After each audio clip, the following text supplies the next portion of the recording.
Hello, what's up guys? This is Pars TV guys. So for today's video guys, naghahanap ka ba ng phone this year 2025 at gusto mo ay pang gaming na mura pa din mataas pa yung chipset? So ito yung video para sa guys. Nakita nyo na, nandito na sa gilid ninyo yung ating PC.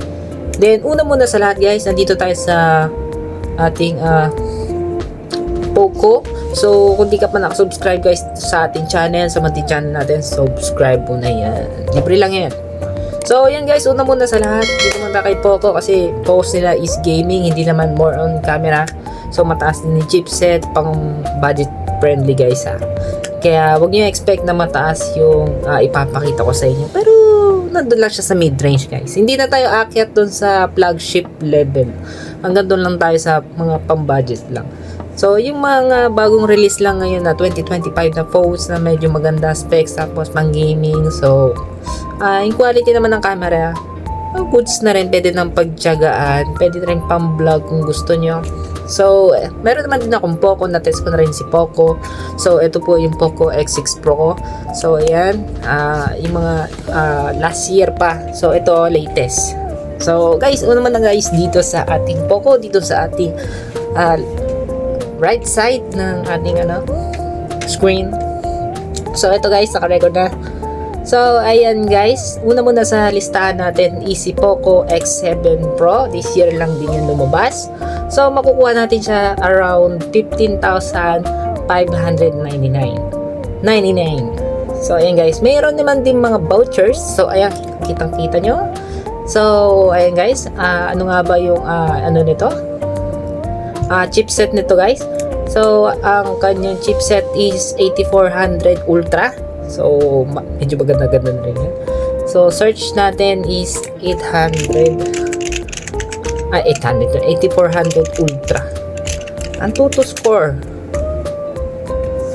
So ayan, parang ka-level niya yata si 8 Gen 2. So ayan guys. So Poco X7 Pro. So ito po Antutu score. Wait. Where's the Antutu score? Oh, yeah. Ayun. So, nakita natin yung Antutu score niya around 1,663. So, medyo 8 Gen 2 nga ang kanyang level. So, ayun nga guys, makikita natin na maganda ang kanyang magiging performance pagdating sa gaming. So, MediaTek nga lang to guys ha. Hindi po siya SD, hindi siya Snapdragon. So, MediaTek. So, depende na sa pagka-optimize ng phone na to. So, pwede kayo manood ng mga review nito sa YouTube. So sa akin is tinuturuan ko lang kayo kung paano mamili ng magandang phone and specs sa phone natin at kung paano natin makikita yung kanyang capabilities. So ayan guys, meron naman siya dito sa type niya, sa ratio niya. Maganda, may support din ng QHD. So medyo hindi siya matako sa sa battery. So medyo magtatagal to.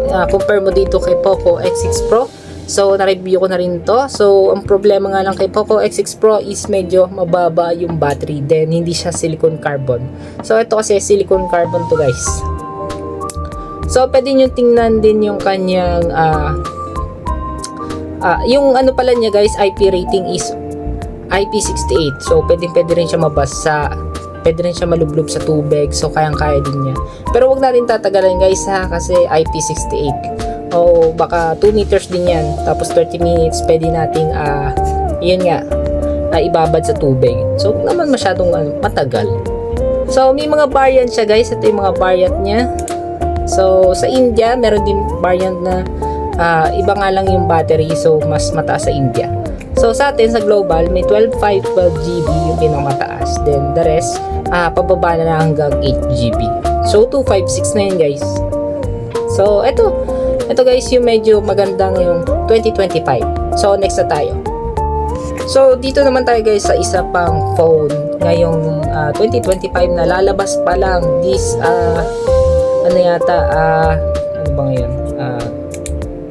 June 24 guys. So ayun guys, ano natin.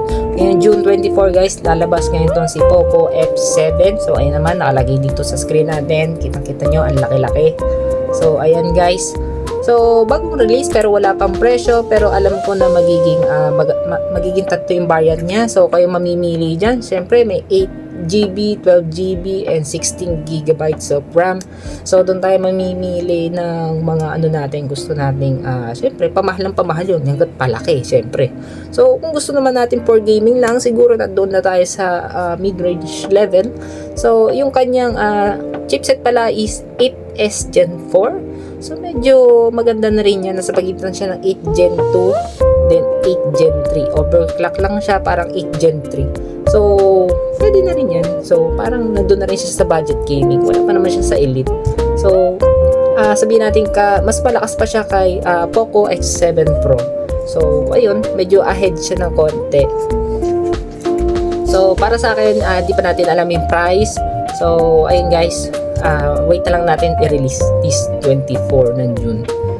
So guys, dito naman tayo sa pangatlo sa budget gaming natin this 2025. So ito naman guys is si GT30 Pro ng Infinix. Ngayon lang siya lalabas this 2025 din, kasabay ni F7 ni Poco.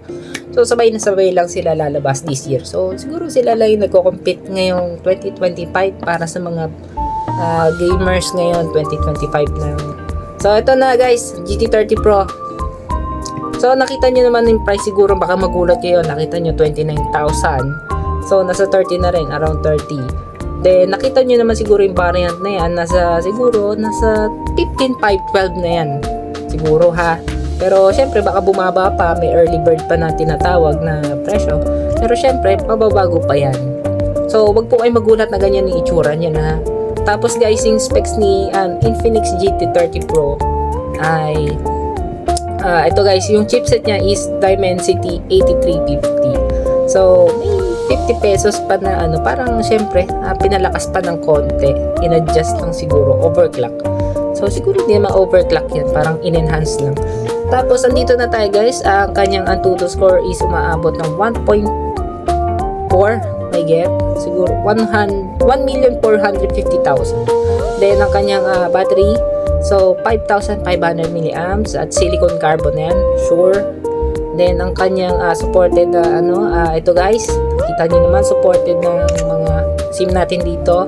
So dito din okay naman yung 5G, kayang-kaya lahat. Then 4G, okay naman, walang problema. Tapos tingnan na rin natin yung kanyang storage. So UFS 4.0 yung gamit niya. Tapos ang RAM niya is LPDDR5X.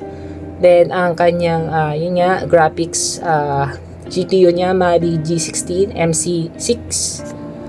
Tapos ang kanyang chipset, ang frequency niya is 3.35 GHz ang pinakamalakas. So 4 nanometers yan guys, octa-core. Tapos eto na guys, abot din siya ng 144 Hz. Syempre hindi siya katulad ng siguro kay Poco F7, baka 120 lang yung supported nun. So ayun nga guys, medyo lamang to ng konti pagdating sa gaming, mas smooth pero malakas kumain sa battery. So syempre mas mataas yung refresh rate, mataas sa battery. Kaya huwag kayong magtaka kung malolobat yan agad yung mga gaming devices nyo pag syempre tataka, uy 144 Hz to, bakit ganon? Ang bilis naman malobat. Syempre matako yun kumain. Pero syempre dapat may bypass charging din yan, supported din yan for sure. Then ang kanyang display guys, naka-AMOLED din yan, UHD yun na. Ay nako. Then ang kanyang resistance, IP rating niya pala is ito IP64. Wisik-wisik lang yan guys, yung IP64 na yan. Tapos ang kanyang material polycarbonate. Then ayun guys, medyo magaan nga lang daw siya ng konti. So medyo thin, hindi ba thin, saktuhan lang, medyo magaan lang. 188 grams.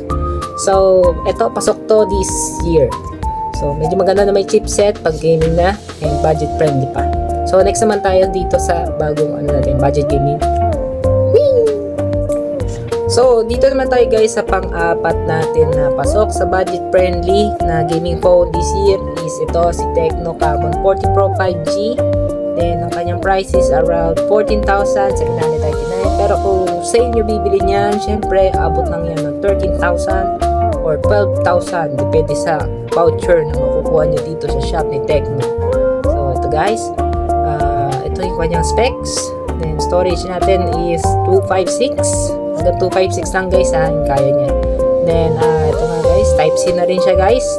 Then, then ang RAM niya is 12 gig, then 5G na rin siya guys. Pero, dito tayo sa Kibo build para medyo maganda tingnan. So guys, ang kanyang chipset is naka Dimensity 7300, and then ang kanyang syempre budget friendly nga, di ba? Ito mas mababa siguro, pero pasok na rin sa gaming. Pero ano na nga tayo, medyo mababa ang kanyang wag niyo expect na mas mataas yung kayang ibigay ng chipset na to. Baka kasi sabihin niyo katumbas niyan. Syempre, pwede niyo i-search yan sa Google, yung 7300 na yan. So ito, ang kanya namang 640,000 na Antutu score. So, nandun na rin siya sa mid-range. Hindi naman mid-range. Yung mid-range kasi ngayon is abot na ng 1 million. Pero parang nandun siya sa budget friendly talaga. So, pasok na pasok to sa mga gamers na titipid ng kanilang pambili. So, marami naman na ganun nito guys. Marami na nag-review. Ganda naman itsura niya guys. Ano ba itsura nito? Check natin.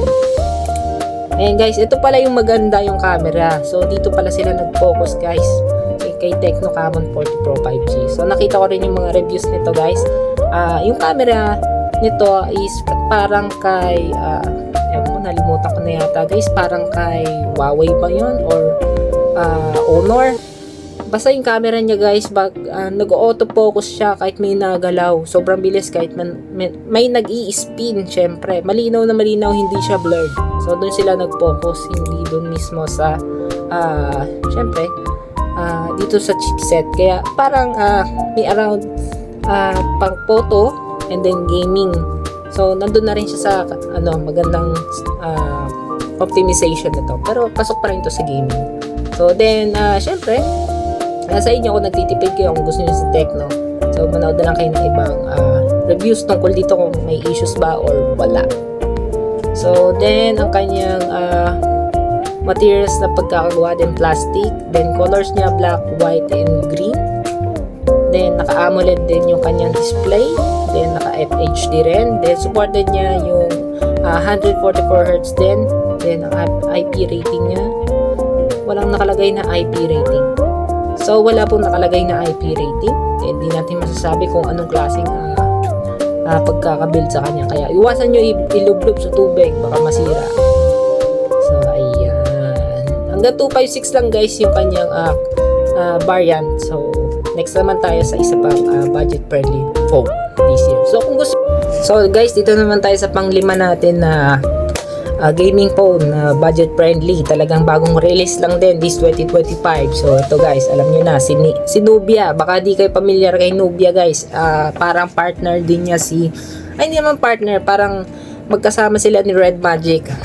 So alam niyo naman si Red Magic, siguro mga natatandaan niyo yan pag kung meron kayong device na gano'n, may nakikita yung gano'n, may fan sa gilid. So ayun guys, kasama nila si Nubia. So, etong guys yung ginawa nila na bagong Nubia Neo 3 GT 5G is bagong release din this 2025. So, ayun guys, medyo around 12,000 and baka makuha natin to ng 11,000 or 10,000 pa nga pag sale. So, depende na sa variant na titingnan mo syempre. Hindi naman porket nakita mo 12,000 na yan lahat. So, ayun guys, 12256 pala siya. And then supported niya ang 144Hz, then OLED display. May Nubia AI na rin siya guys, nakasama doon sa kanyang OS syempre. Then check lang natin dito syempre sa Keymobile. Then ang kanyang guys, kanyang chipset is ito guys, Unisoc Tiger T9100. So medyo maganda pakinggan no, pero syempre dapat titingnan nyo rin yung mismong Antutu score or mga quality, tapos then performance, then stress test, sama nyo na yun syempre. Then ang kanyang battery is 6,000 mAh at silicone carbon din yan, sure. Then maganda na rin yan guys, around 12,000 makakakuha ka na ng gaming phone na maganda ang design. Ayan may ka-style blue. Then may dilaw pa guys syempre. Na ilaw-ilaw daw yan guys may LED yan sa likod at may shoulder trigger din yan sa both sides. ng kanyang frame. So pag naglalaro tayo ng COD, mga mahilig din mag COD, then ano pa ba, marami kasing shooting games na FPS so di ko rin alam kayo guys, di kasi ako gamer ng ganun hanggang ML lang tayo tapos PC games. So ayun guys, kayo na ang bahala guys. Then check natin yung mga specs niya guys. So ayan guys, ang kanyang material sa pagkakagawa niya is plastic. Tapos ang kanyang syempre protection sa display natin, syempre Corning Gorilla Glass 5. So medyo makunat-kunat na rin yan. Pwede yung balibag, syempre huwag yung balibag, kakabili nyo lang Then ang kanyang syempre type ng screen is OLED, hindi siya AMOLED. Tapos supported niya is 120Hz refresh rate. Tapos guys, 2D 5D curved glass screen pala siya guys Corning Gorilla Glass Peak 2 ang kanyang ang type ng screen niya. So medyo maganda na rin pala. Then frameless pa rin siya guys. Multi-touch, supported ng 10 daliri. Tapos ito guys, ang kanyang GPU is Mali G57. Then ang kanyang RAM is, syempre ito yung mababang klase, pero 12 gigs of RAM meron silang variant. So check natin. So meron nga guys, confirm, meron nga silang 12 gigs of RAM and 8 GB of RAM na dalawang variant. Then ang kanyang UFS storage is 3.1. Tapos syempre ewan ko bakit nila ginamit yan, pero syempre budget nga kaya gagamitin talaga na yan para mas makamura sila. So, ayun lang guys. Pasok na pasok to sa gaming friendly and budget friendly pala na gaming phone this year. So, next naman tayo. So guys, dito naman tayo sa pang-anim natin na sa listahan ng gaming phone na mura at pwede nyo mabili ngayon this 2025. So, itong si Nubia Neo 3. So, kanina guys, si Nubia Neo 3 GT 5G. Then ito naman guys, si Nubia Neo 3 5G, yung kapatid niya na medyo mas mababa pero mas mura. Pero maganda rin naman yung kanyang chipset, syempre. Nandun pa rin, pasok pa rin sa gaming. Pares lang sila ni-release. Then syempre, mas mababang chipset nga lang to, pero hindi siya ganung kalakasan. Pero nandun pa rin siya sa gaming, syempre. Focus siya sa gaming. Then ang kanyang chipset guys, ito pala, yung presyo niya guys muna is around 10,000. Consider na kasi piso naman lang yan. 10,000, then baka makuha nyo lang yan ng around 8,000 pag nag-sale. So, abang na kayo ng sale. Then check nyo na lang dito guys sa T-Mobile, katulad sa akin. So, ang chipset niya na ginamit sa kanya is Unisoc T800 8300 octa-core. Then ang kanyang ang total score is 479,500. May butal na 500. So, ayun guys, medyo maganda na rin. Nandun na rin siya, nakikipagsabayan na rin siya sa mga sabihin natin na mid-range na tinatawag. Pero nandun din siya sa category na budget friendly. Kaya sa mga nagtitipid dyan na gustong maglaro ng ML or mga medyo babaan nyo lang siguro pag nasa FPS games kayo. So, kung nag-Genshin Impact kayo, so no this. Wag na wag kayo magbibili ng ganito. So, para lang to sa mga medyo light gamers lang na may social media, then messenger, manood movies, pang YouTube, tapos light gamings. Yun yung sinasabi ko. Light gamings lang to guys Kaya, pero pasok siya sa gaming syempre. Kaya nga, budget friendly nga guys So, ito yung pinakahuli natin sa listahan. Si Nubia Neo 3. So, sabay lang naman sila na-release ni Nubia Neo 3 GT 5G. So, then, ang kanyang build quality is check natin. So, ang kanyang variant guys is Neo 3 8GB 256. Ang ganda lang ba? Check na natin. So, guys, 8GB nga lang ang kanyang variant. Iisa lang. So, na-release siya this April 2025. 1 month ago. Kaka 1 month niya lang guys So, ito guys yung kanyang itsura. May black, yellow, pares lang lang sa kabila. Gayang-gaya, pero wala silang pinagkaiba. Chipset lang. So, may shoulder trigger kaya to. Check natin. So guys, may shoulder trigger nga. Ayan nga guys, nandito kasama siya. Kaya gaming talaga yan. Kasama na rin yun. So ayan. Confirm guys ha, gaming. Kita nyo naman. Tapos ang kanyang build quality is plastic, hindi siya metal frame. Ang water resistant niya guys is IPX4 and IPX5X. Then ang kanyang colors, black, silver, and yellow. Pares lang din sa kabila. So may nailaw-ilaw din yan na LED. Baka ano, hindi nyo alam. Nailaw-ilaw tong yellow na yan na mata sa gilid. Tapos then hanapin pa natin ang kanyang build quality. Then, ang kanyang LCD type is LCD IPS. Hindi ko alam kung ano yun. Tapos, ang kanyang resolution is HD. So, tipid din sa battery. Then, ang supported niya na refresh rate is 90 Hz. Tapos, ang kanyang peak brightness, hindi ko alam kung negative ano to. Basta, max peak brightness niya daw yan. Hindi ko alam kung paano basahin yan, guys. Tapos, yun na nga, doon tayo sa chipset niya na Unisoc T8300. Okay na rin yan, goods. Then, ang kanyang RAM, LPDDR4X RAM. Then, okay na rin yung guys. Ang UFS storage niya guys is UFS 3.0. Then, may SD card slot. Yes, may SD card slot siya guys ha. Pwedeng lagyan ng SD card. So, pwede natin mag-store tayo ng malaking storage doon. Kunyari, gusto nyo is 512, then go for it. Then, 256. Sige, mag-imbak kayo ng images. Pwede yun. Pero hindi siya makakatulong guys sa gaming ha. Yung SD card nyo. Kasi RAM ang tumutulong sa gaming. Ayun lang guys. So, siguro is natulungan ko kayo pumili ngayon this year, 2025, ng mga bagong phones sa bagong release this 2025. So, kung bago ka lang din sa aking channel, so, paki-like mo naman ang ating video, then subscribe mo na si Parts TV guys. So, hopefully is nakatulong ako sa pamimili mo ng phone. Is 2025 the budget friendly phone. Then guys, yun nga guys, subscribe nyo na. Then magre-review tayo ng another phone na gusto nyo. Kung gusto nyo is flagship level, magpa-flagship level tayo. So syempre, flagship level na medyo yun nga, mura din syempre ha. Hindi naman yung above 40k. Yung kayang-kaya lang natin guys ha. So hanggang dito na lang yung ating video guys. Maraming salamat sa panonood. Peace!